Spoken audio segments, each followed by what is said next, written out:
ఐదేళ్లలో పెట్టుబడిదారుల్లో నమ్మకం పోయిందన్నారు సీఎం చంద్రబాబు. ఐదేళ్లలో పీపీఏలు రద్దు చేస్తూ ఏపీలో పెట్టుబడులు పెట్టే వాతావరణం లేకుండా చేశారన్నారు.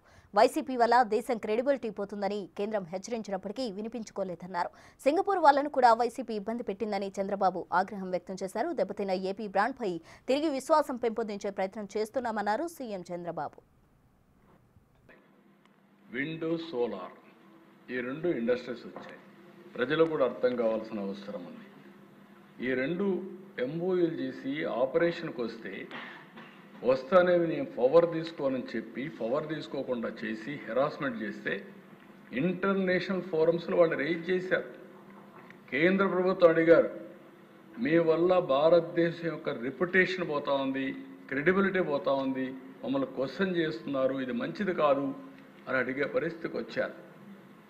వీళ్ళ పంతానికి అంతు లేకుండా వాళ్ళు పవర్ వాడకపోతే కోర్టుకు పోతే కోర్టు స్ట్రిక్చర్స్ పాస్ చేయడమే కాకుండా వాళ్ళకి డబ్బులు పే చేయమంటే ఫిక్స్డ్ కాస్ట్, కరెంటు వాడకుండా ఉచితంగా వచ్చే కరెంటు వాడకుండా ఫిక్స్డ్ కాస్ట్ కింద 9,000 కోట్లు పే చేశాం. ఈరోజు Singapore government one of the most respectable government in the world, వాళ్ళు కూడా వీళ్ళ యొక్క హెరాస్మెంట్ చూసిన తర్వాత ఆంధ్రప్రదేశ్కి రావు అనే పరిస్థితికి వచ్చారు. ఎవరైనా మంచి రిలేషన్స్ పెడితే వస్తారు, అలాంటి రిలేషన్స్ పెట్టి తీసుకొస్తే వాళ్ళు వచ్చే పరిస్థితి లేకుండా పోయింది. ఇవన్నీ కూడా దీనికి ఏమైంది, ఆంధ్రప్రదేశ్ బ్రాండ్ దెబ్బతినింది. ఆ విషయం మనం గుర్తుపెట్టుకోవాలి. ఒక వ్యక్తి కాదు, ఒక రాష్ట్రం శాశ్వతం, వ్యక్తులు శాశ్వతం కాదు. అలాంటిది రాష్ట్రం యొక్క ఇమేజ్ని దెబ్బతీస్తే ఆ ఇమేజ్ని మళ్ళా రీబిల్డ్ చేయడానికి ఈరోజు ఇన్వెస్టర్స్లో కాన్ఫిడెన్స్ పోయింది, బిజినెస్ మూమెంటం పోయింది, లో పాలసీ రిలయబిలిటీ నమ్మకాలు పోయినాయి మన మీద.